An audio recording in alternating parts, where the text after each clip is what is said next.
filth and squalor of the suspect's house, lawmen have found a grisly collection of preserved body parts and human skulls and skeletons. Crime lab investigators are now trying to determine how long this man may have been killing and how many unsolved murders in the area he may have committed.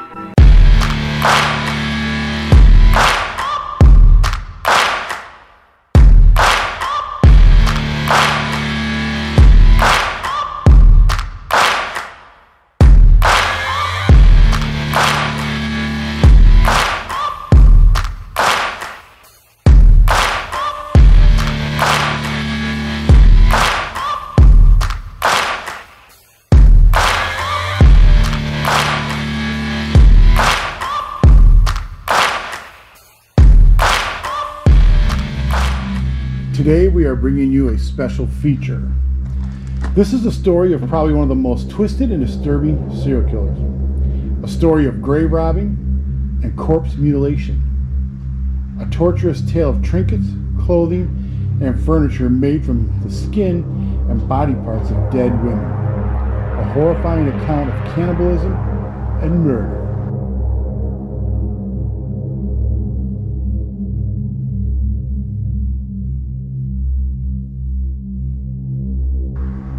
The true story of Ed Gein.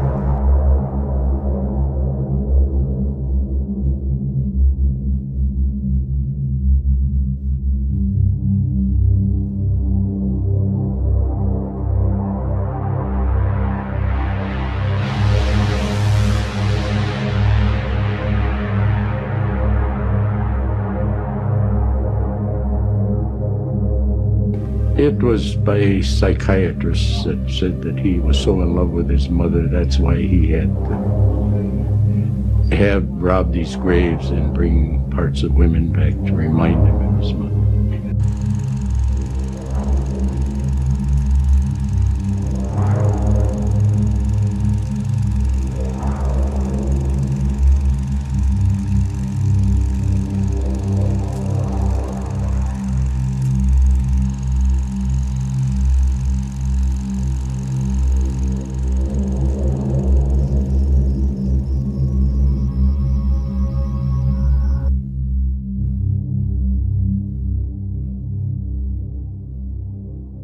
The site of what once was Ed Gein's house.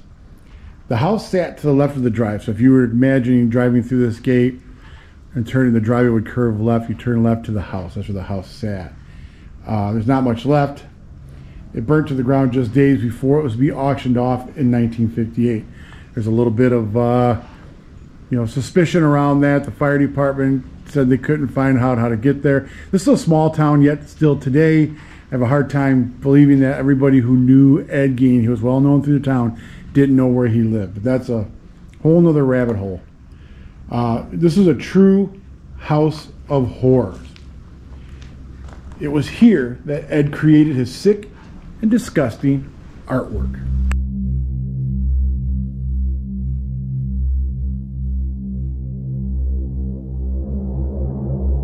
Here is a list. I'm going to read this list off to you, but here's a list of what authorities found inside of this hell house. 10 human skulls. The head of Bernice Worden. The head of Mary Hogan.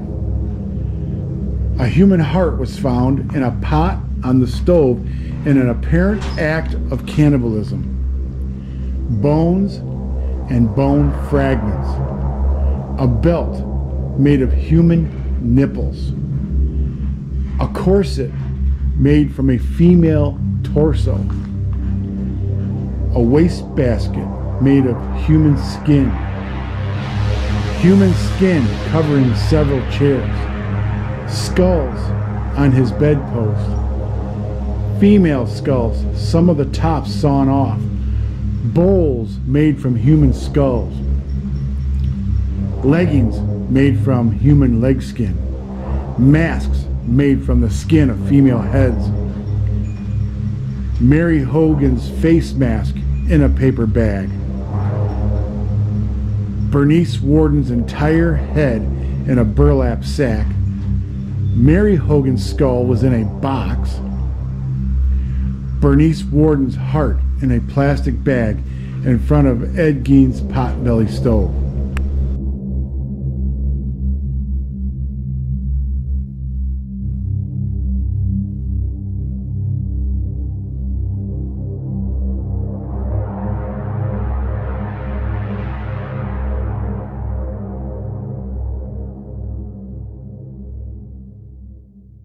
Here's a site that once was Mary's Tavern. The actual building sat to the left of the drive. So if you drove up this drive right here, turn left, that's where the actual building was. It's now gone. Not sure when that got torn down or anything like that. Who's Mary Hogan? Let's talk about her. Mary Hogan was a tavern owner living in Plainfield, Wisconsin, and one of Ed Gein's victims. I believe his third that we know of. There's a lot of other victims that I'm going to get into in a different video. During a state crime laboratory interrogation, Gein had admitted to shooting 51-year-old Mary Hogan. And her head was found in his house, as you know. A death mask was made of her. He later denied memory of the details of her death. Gein had been to the tavern she worked at several times. On the December 8th, 1954 date, Ed waited for all the customers to leave. When he walked in the tavern, Mary told him that she was closing. Ed said nothing and just walked over to her side of the bar. Before she could even speak or see what he was going to do, he pulled out a .32 caliber pistol, put it up to her head, and fired the bullet through her skull, killing her instantly. He dragged her body out to a sled that he had put outside before killing her. It took Gein several hours to drag Mary Hogan's body back to his farm. Not too far from this location here to his house. We've been hitting all the locations here, all the cemeteries, and they're all with really, like, the farthest drive would be from Ed Gein's house to all the way over to Hancock. It's about 12-14 minutes. So everything's been very close proximity. On the morning of November 16th, 1957, 58-year-old Plainfield hardware store owner Bernice Warden disappeared. A hardware store's truck had been driven out of the rear of the building around 9:30 a.m. The hardware store saw few customers the entire day. Some area residents believe that this was because of the deer hunting season. Warden's son, Deputy Sheriff Frank Warden, entered the store around 5 p.m. to find the cash register open and bloodstains on the floor. Frank Warden told investigators that on the evening before his mother's disappearance, Gein had been in the store and was expected to have returned the next morning for a gallon of antifreeze. A sales slip for the antifreeze was last receipt written by Warden on the morning that she disappeared. That evening, Gein was arrested at a West Plainfield grocery store, and the Washarara County Sheriff's Department searched the Gein farm, and that's how it all started. What he did, folks, was he walked into that hardware store that morning to pick up that antifreeze, and he came across Bernice. She was working there, and he asked to see a .22 caliber rifle that was on the wall. Bernice, knowing Ed, everybody knew Ed in town, handed him the rifle. He was looking at it. He had a .22 live cartridge in his pocket. He loaded the rifle, shot her in the face, killed her. That's where this whole thing starts, and the significance to this building here.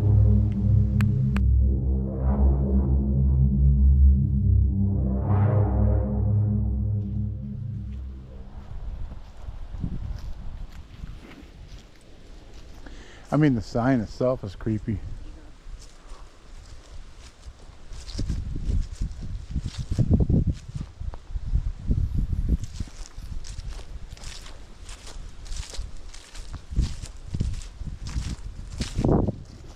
Okay, here's what we know about Spiritland Cemetery. We know Ed Gein had admitted to robbing some graves here. You know, we're looking at it right now. It's pretty secluded. Even nowadays, I can imagine in 1957, this was really secluded. Now, there is a house back over here. I'll get some footage for you. That house was definitely there in 57. It's old enough that it was there. And there's a house across the street over there that we turned around in. That's definitely been here since 57. So we know there's two houses in fairly close proximity. The other one that I'll get some B-roll footage of is right next to it. Matter of fact, the property lines touch. So now there's quite a bit of trees in here, as you can see. And these trees, you know, I'm sure from 57 have gotten a lot bigger, but we're standing pretty much, I would say, dead center of the cemetery right now. If you want to stand back here, I'll do a complete, just kind of follow me around. I'll do a complete 360 so everybody can see. So it's surrounded by trees. I imagine it was kind of like this in 57. Some of this stuff has grown, other stuff may have grown up, but you're pretty secluded, so I could totally see. See the stone over there says Warden. Yeah, it's not the same one though.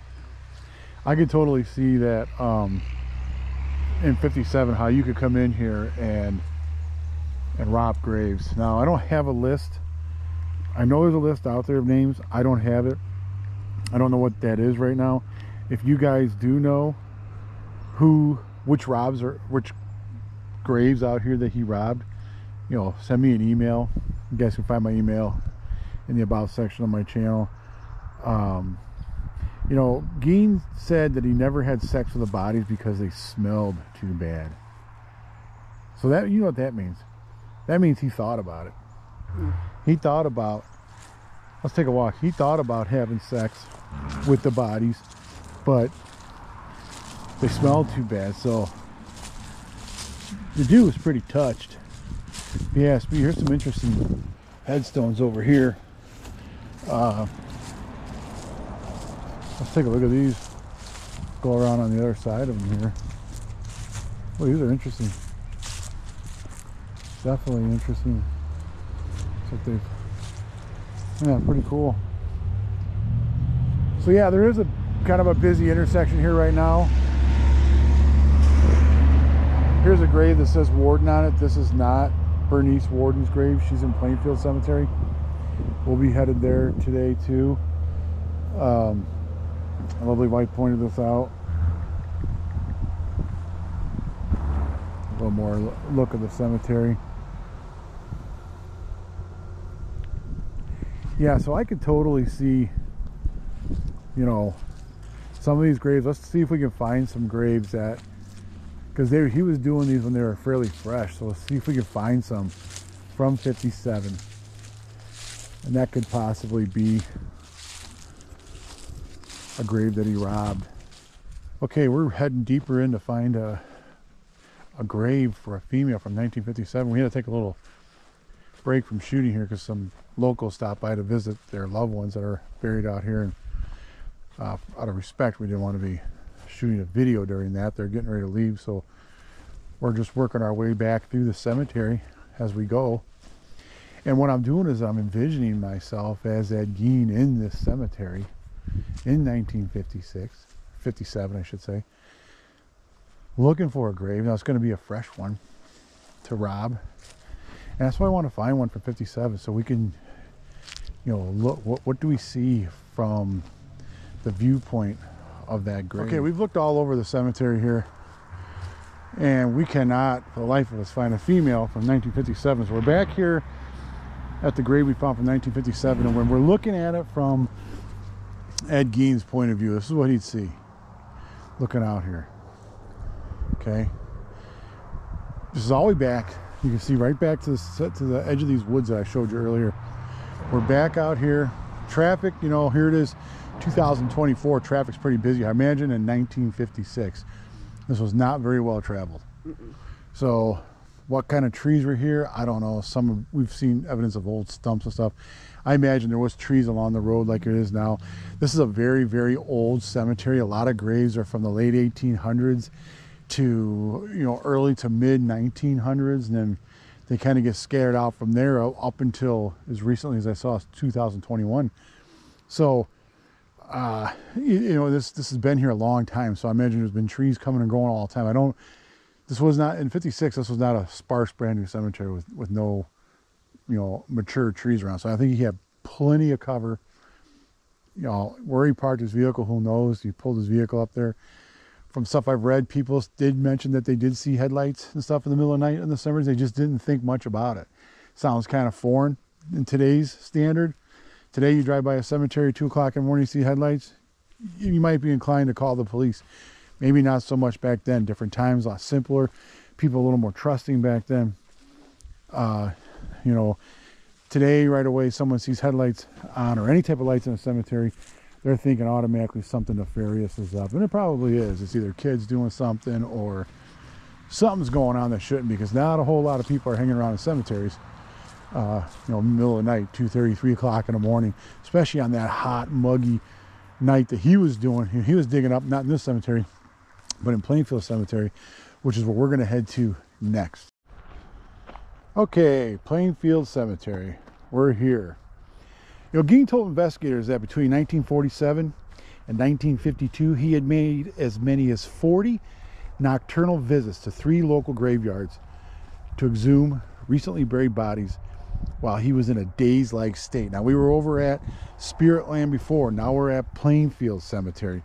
This is a cemetery that Ed Gein is buried in. We'll be finding his grave here soon. There's graves here that he's robbed. He's admitted to it. We're going to find those graves. We're going to take a look at that. He did these 40 visits at night, and he said he was in this daze-like state. About 30 of those visits, he said that he had came out of the daze while in the cemetery, but he left the grave in good order and returned home empty-handed. Now, I don't know if you believe that or not. Do you believe that, lovely wife? That on 30 of the 40 visits, he came home empty-handed, nothing, didn't disturb the grave. He woke up out of his daze-like state with all those parts and stuff that are in his house. And we were over earlier at the Ed Gein house site. You just saw the video footage of that. You heard about all the stuff that was in there. We believe that only 10 of those graves, he got all those parts from 10, unless he killed other people. You know my theory on that. So he would go to these graves in the middle of the night, and we're here in Plainfield Cemetery right now, and we're looking out over the cemetery, and you could see trees and stuff here. I could see this, being 2024 right now, it's more populated now than it was back in 46 through 47. I think it was 1947 through 52.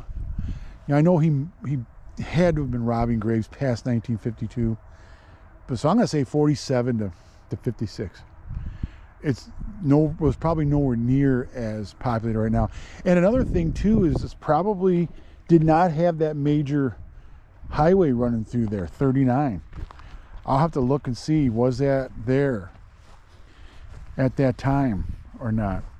So I can see how he could get in here and get some of this work done. So just to back up a little bit here, these graves were wooden caskets, okay, and they had wooden boards on top, and they ran crossways, not lengthwise.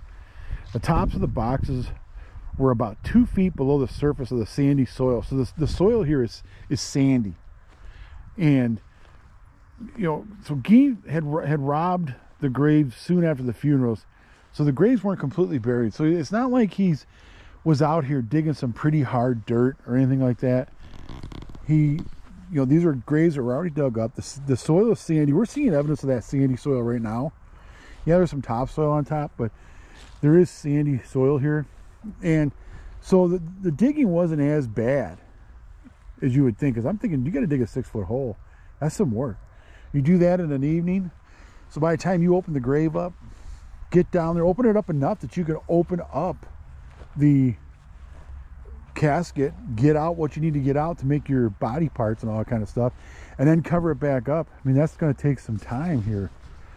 So it's unbelievable. We're going to work our way over to find Ed's grave here as I'm giving you some of the history on it. So Plainfield Cemetery is, as you probably see now, is notably not as creepy as Spirit Land. It's not as old. It doesn't have some of the old iconic stereotypical scary headstones in it, but nonetheless it's old enough that Ed Gein was in here, and maybe there's some older graves throughout here. It's a pretty good sized cemetery. We're not going to walk the whole thing, but to get back to talking a little bit about Ed and what he would do, he said he would dig up the graves of recently buried middle-aged women he thought resembled his mother and look at the bodies.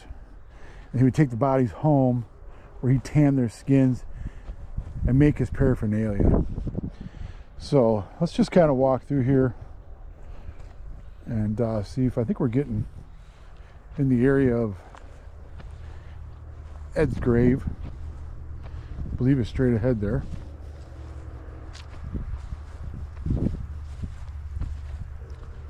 Yeah, there it is. So here we go. Here is the Gein family plot. Here, and we've got the father here, George Gein, born in 1873 and passed in 1940. And of course we have the mother, Augusta, born in 1878, and she passed in 1945. And in this area right here where we're missing a headstone, this is where Ed Gein's grave is today.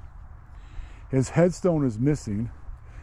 It was actually stolen, and I can bring you a little more information about the theft of the headstone later on in the video. It was stolen and then recovered by authorities, and it's said to be secured in the Plainfield Police Department so that nobody else can steal it. And you're going to see these holes here. There's a hole in the ground here, there's a hole in the ground here, and you see these holes in almost every picture or video that you come across out on the internet.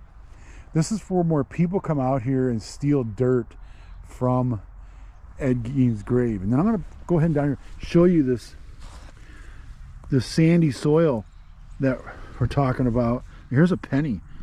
There's a penny down in that hole I found.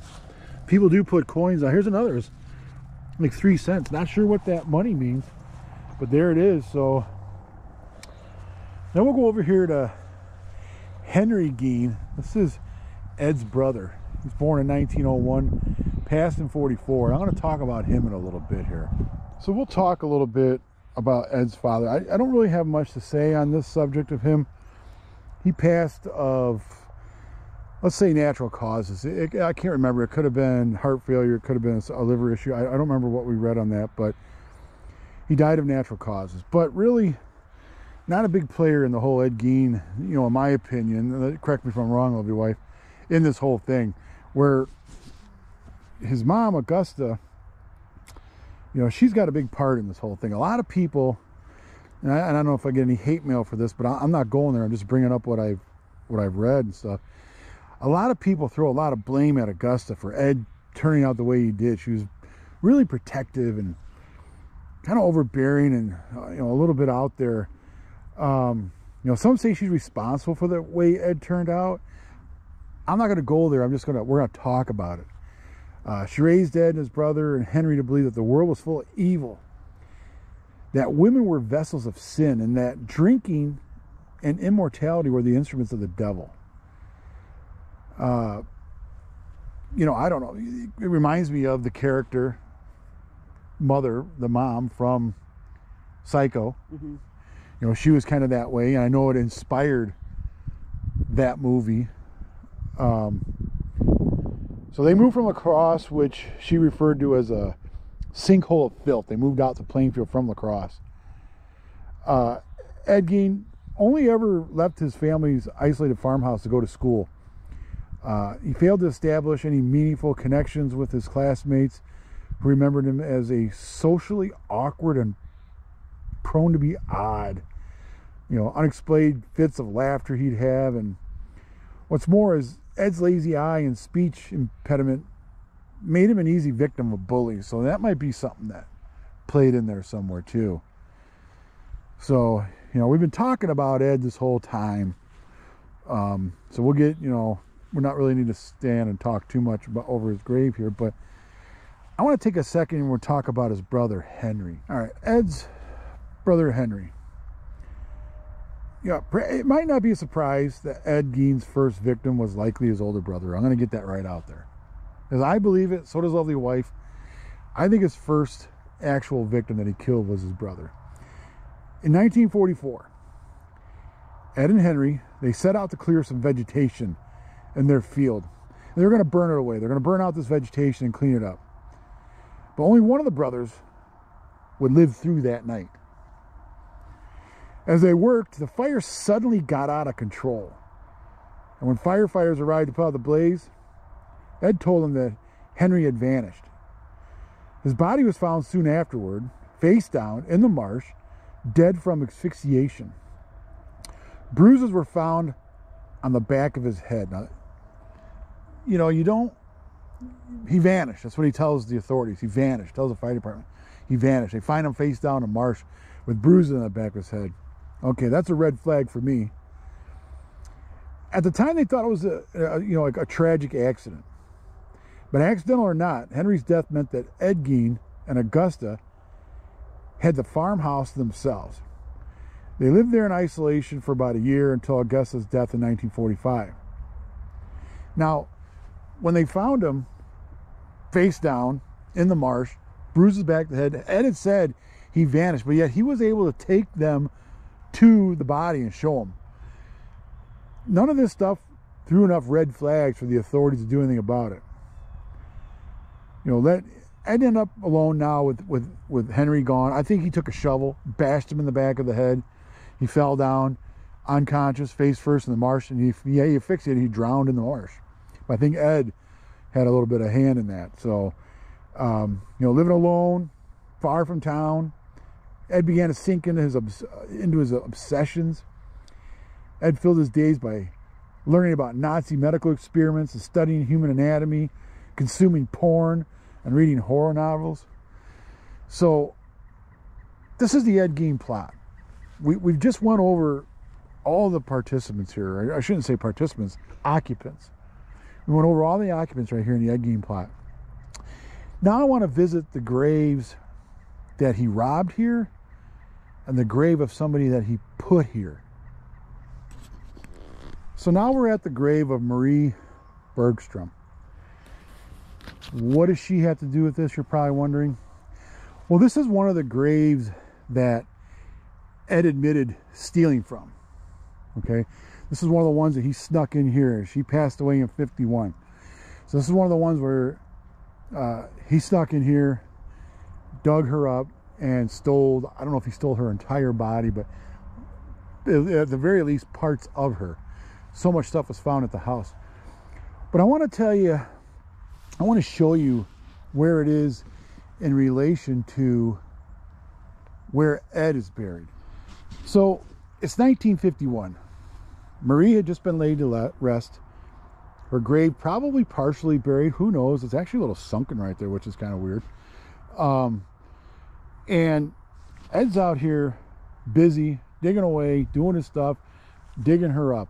When right over there where the lovely wife is standing, you can probably see her better in this shot. She's only 1, 2, 3. She's 3 rows over from Marie. Okay, Marie passed in 51. Ed's father passed in 1940. The mom, 44. I'm sorry, 45. The brother in 44. So mom, dad, and brother are all right there where lovely wife is, while Ed Gein's right here digging her up to take her home. Is that not the just creepiest, freakiest thing? I mean, right there in eye shot, if you will, of his family burial plot. He's out here hard to work, not bothering him a bit. But then again, we're talking about a guy who makes belts out of nipples, digging up graves in the middle of the night, 2 o'clock in the morning, 3 o'clock in the morning. He's out here in this cemetery going to town. Well, this is Eleanor Adams. We were talking about that. We couldn't find it. And we were walking around, but this is the real freaky part, right? We thought that the other one for Marie Bergstrom was close. There's the Gein family plot right there. That's where Ed's is supposed to be, right here. This is Eleanor.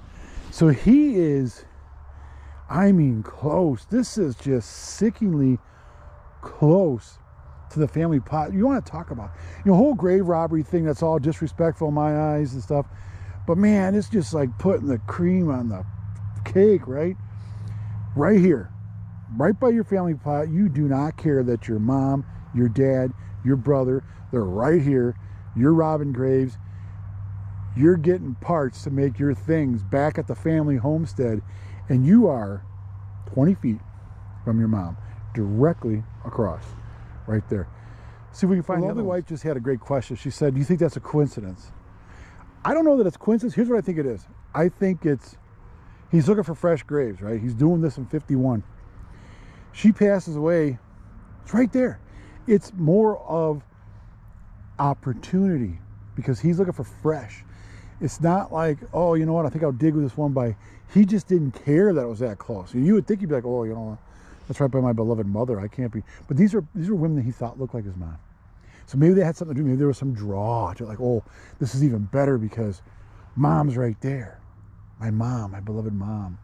She looks like my mom. I'm going to harvest her skin and make all this stuff and Did he bones. want to stay in the area of his mom? I think they just happened to be who was passing away. Because he's looking for fresh graves, middle-aged women that remind him of his mom. And they just happen to be, so part of it's happenstance, part of it's opportunity. But it's all right here. It's really disturbing. And it's getting dark in here. Starting to get dark out. So it's really starting to feel this, it's changed. The atmosphere around here, you've noticed it's kind of changed a little bit. Yeah, it's getting a little more creepy. Yeah.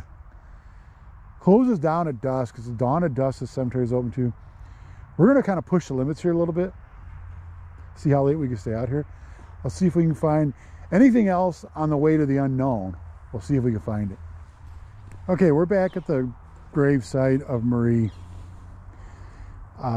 We've walked around here. We're looking for the other gravesites that he robbed. We'll find them. We just pretty good sized cemetery. But what I want to do is I want to give you a point of view. I showed you where Ed's family plot is when he was doing the digging here. But let's look out at what Ed would have seen while he was removing her body, digging up her grave. This is what he would have seen. There's the regular road. There's a black pickup truck driver. I don't know if you guys can see that. He's probably going to come in here. You know, it's been busy in here for Ed's grave. I mean, we're in October of 2024 shooting this piece.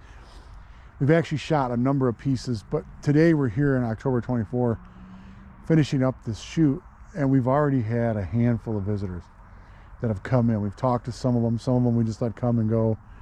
I thought somebody left something this last group, but they didn't. But here's what Ed would have looked at. And that, when he was removing, I don't remember what time of season or whatever she was. I know one time he was digging, it was really hot, humid night, real hot summery night in August or something like that. He was digging a grave. But here's what, I mean, these trees are pretty big right now. I don't know how big they would have been.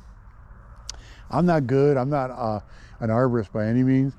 If anybody knows anything about trees and these type of particular pine tree, whatever they are, you know, I don't know, they're probably what, 25 foot tall, did you say, lovely wife? Sure. You know, so I don't know what, you know, how many years are we talking here? We're talking 60, 70 years? 50, well, she passed in, what year she passed here? 51? Marie? She passed 50? Yeah. So 51 to now, so 70-some years. Yeah. Would it take 70-some years for those to grow? So I don't know.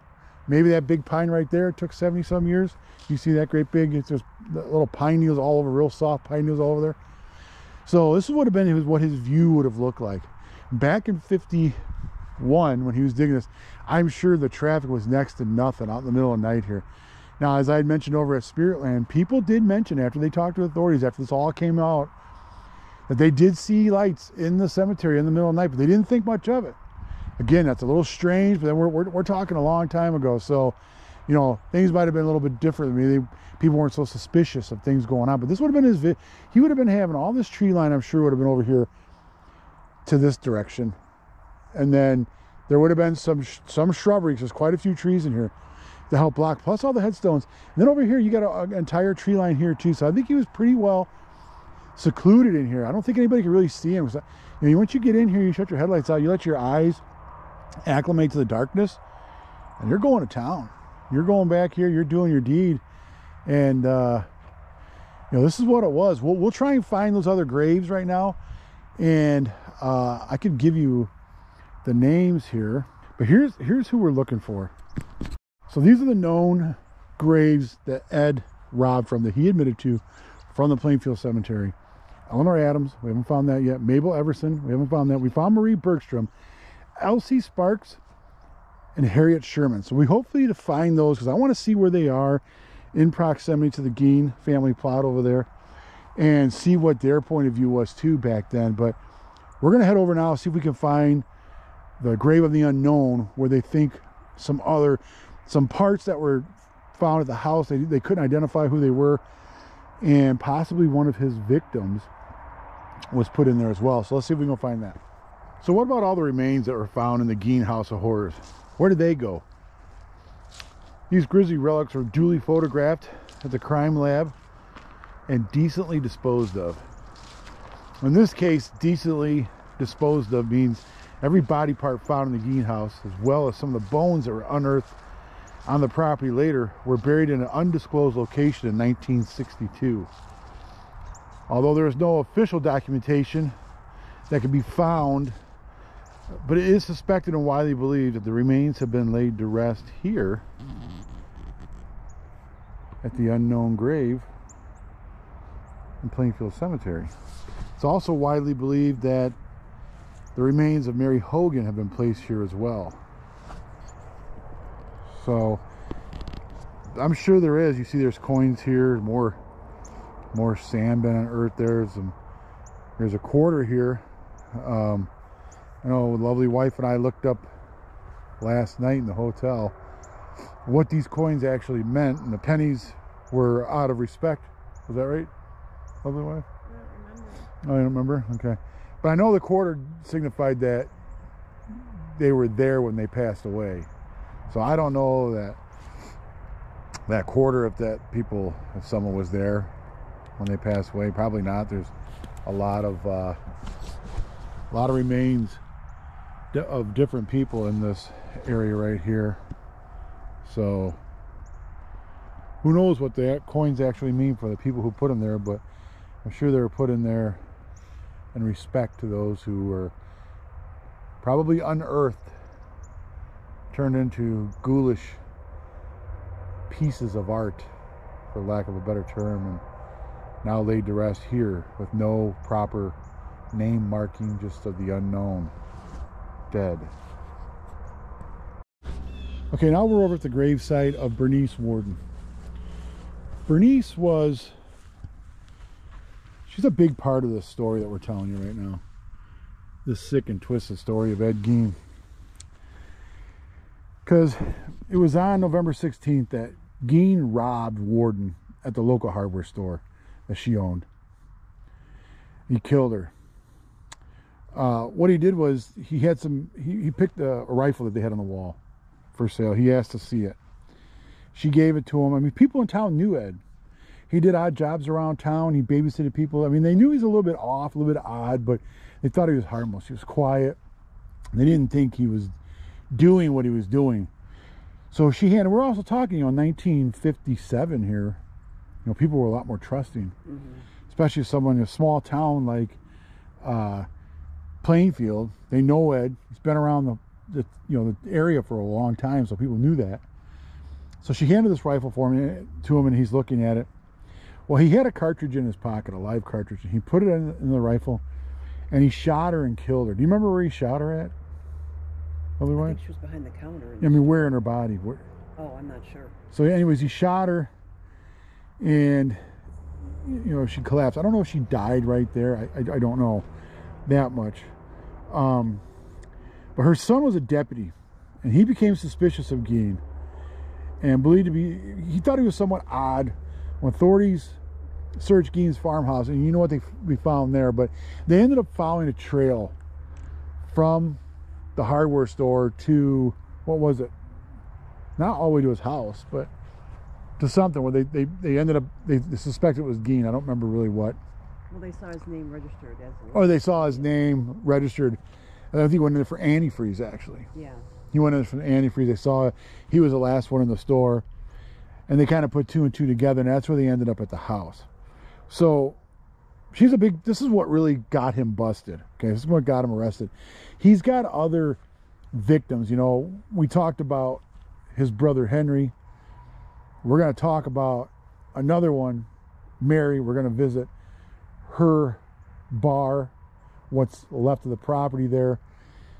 She's another one, I believe, plus some other victims we're going to talk about. But what I wanted to show you is where Bernice Worden is, because she's buried here in Plainfield Cemetery. And I'm going to have lovely wife go down to Ed's grave and stand there. And I'm going to show you just how close proximity that is. So, lovely wife, why don't you head down there? I don't know if you can see her because it's being shot with a GoPro, and you know they're not good for distance. So go ahead and wave your arm. There she is. I don't know if you can see her, but she's not as far away as she probably looks on this particular camera. She's in the next section over. But, you know, think what you will about this, but Ed murdered this woman, and she's buried in the same cemetery that he is. I don't know what you feel about that. To me, it's a little strange, it's macabre, a little distasteful. You know, I'm not sure, maybe the Warden cemetery plot was already here, the family plot. What do we got in some of the dates here? You know, 1891 to 1934. So yeah, obviously, this was her family plot, and she was going to come here and be laid to rest. So.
Would you take both?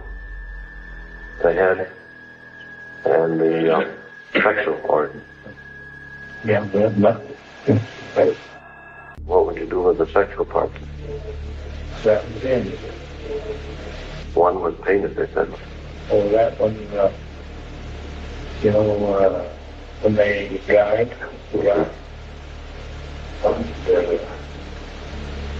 I just put the thing over it.